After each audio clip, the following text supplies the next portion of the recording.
I'm Professor Thomas Hibbs from the Philosophy Department at Boston College, and I'm happy to welcome you to the first of 6 lectures on the topic of human nature.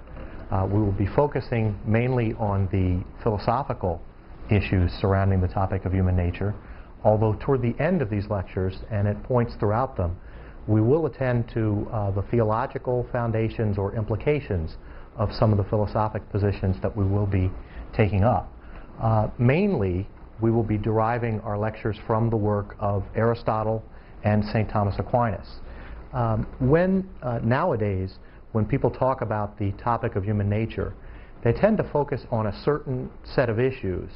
And the big issue, of course, is the issue of the relationship of soul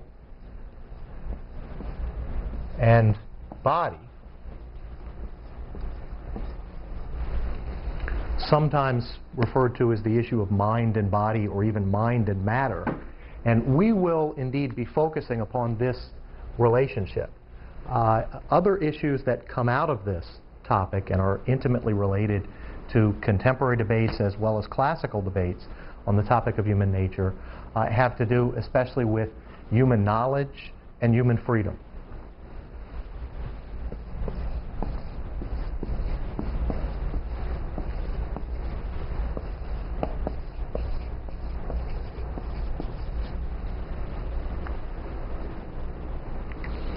And we will be taking up all of these, and there'll be some overlap, because for Aristotle and for Aquinas, one really can't discuss one of these topics, say soul and body, without ultimately talking about human knowledge and human freedom. And conversely, you really can't talk about human freedom or human knowledge without finally giving some sort of account of the relationship of soul to body. We will, as I said, be focusing upon the philosophy of Aristotle and Aquinas. At certain points, we will also introduce certain modern and contemporary authors whose teachings, say, on the relationship of soul and body, or on mind and body, or on human freedom or human knowledge, have been particularly influential and will, I hope, provide an instructive contrast to the teachings of Aristotle and Aquinas on that same matter. Earlier in this century, following the writings of Martin Heidegger, it was common for philosophers to speak of the forgetfulness of being as the great break in the history of Western philosophy. And the idea with Heidegger was that there was a certain early, in fact, it goes all the way back to prior to Plato, there's a certain early experience of being that the pre-Socratics had and captured in their poetic philosophical writings that had been lost. And so Heidegger and some followers of Heidegger in the schools of phenomenology and existentialism attempted to revive this authentic question of being. I want to suggest that from the perspective of Aristotle and Aquinas, it is not so much the forgetfulness of being that is the big break in the history of Western philosophy, but the forgetfulness of soul. Now, what do I mean by that? Well, consider the following schools of modern philosophy. Some of the major schools will be represented herein. So consider what's called rationalism, which runs from Descartes, Spinoza, perhaps into Kant. Consider, by contrast to that, what's called empiricism, which might be said to have begun with Hobbes and to be to some extent carried through in Locke, and certainly reaches a kind of culmination in David Hume, the great 18th century philosopher. Those two schools, rationalism and empiricism, whose views on soul and body, or mind and body, as one might more properly put it, are quite antithetical. That is, Descartes was what has now come to be known as a dualist, saying that the mind is one substance and the body a separate substance, whereas those who followed Hobbes and Hume and others were empiricists and materialists, the view that there was nothing separate from the physical body, that there is no separate mind. These two views are taken to be antithetical, and they are at a certain level. But in a more important way, as we'll see shortly, neither one of these schools takes seriously the Aristotelian and Thomistic account of soul as form of the body. Take a couple other schools that we'll get into in more detail soon. Romanticism. which the great founder of which is Rousseau. Romanticism has a certain view of the human person as originally innocent. We get the notion of the noble savage, which still shows up in our popular film and literature to this day, that prior to civilization there was this innocent savage that didn't know science or the arts and was therefore not corrupted by so-called civilization. This view, too, neglects the conception of the soul. Consider more contemporary schools of thought, say existentialism, or something that's now very popular in Europe and in America, so-called school of deconstruction.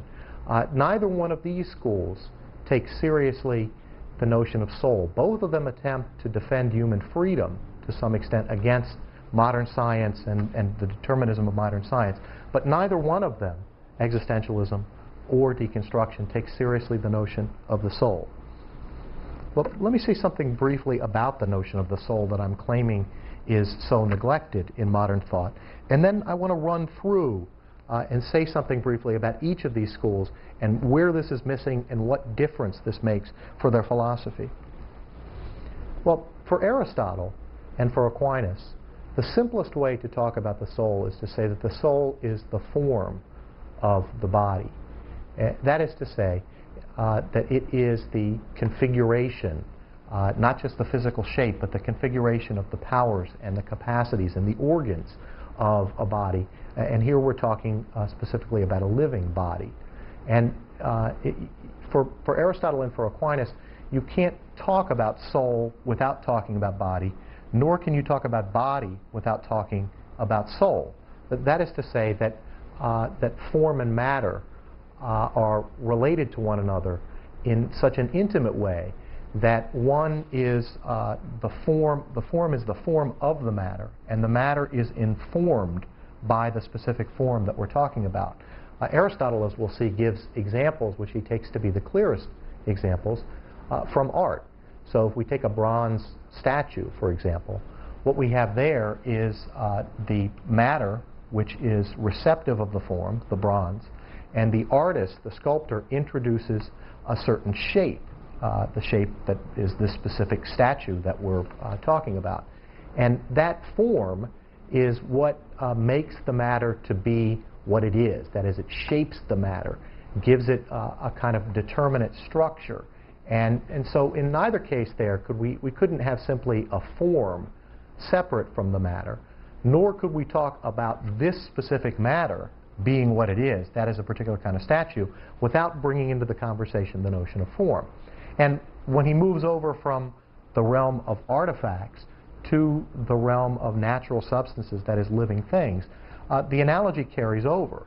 That is to say, when we talk about the particular bodily character of a dog or a cat or a cow or a human being, we have to talk about the specific form, and that to some extent has to do with the shape that appeals to us when we look and see a dog and say, oh, it's running on 4 legs and it's a certain height for most dogs and has a certain kind of facial shape that we've come to associate with dogs and so forth.